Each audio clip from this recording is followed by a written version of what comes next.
ఈరోజు cabbage instant పచ్చడి ఎలా తయారు చేయాలో చూద్దాం.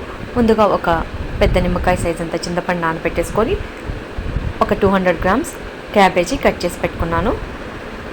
ఈ కట్ చేసిన క్యాబేజీలో చింతపండు నీళ్లు వేయకుండా ఉప్పు, కారం, దీనికి ఒక 2 స్పూన్స్ కారం యాడ్ చేశాను.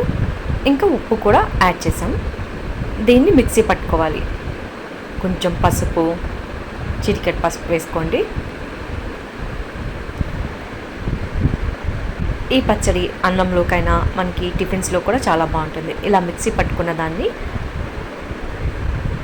తిరువాత పెట్టేసుకొని ఆవాలు, జీలకర్ర, మినప్పప్పు, శనగబాళ్ళు, ఇంకా కరివేపాకు, ఇంగువ అన్నీ వేసి తిరువాత పెట్టేసుకొని ఈ పచ్చడిని కూడా యాడ్ చేద్దాం. కొంచెం తెల్లగడ్డలు దంచుకోండి, కచ్చపచ్చగా దంచుకొని ఎండుమిర్చి అవి కూడా యాడ్ చేయండి.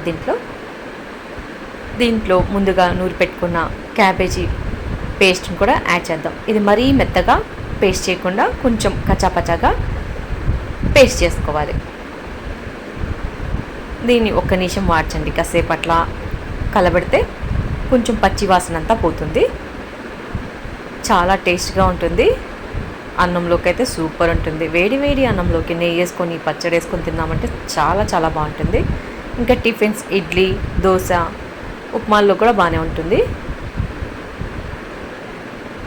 ఒకసారి ట్రై చేయండి. ఎలా కుదిరిందో కామెంట్ చేయండి.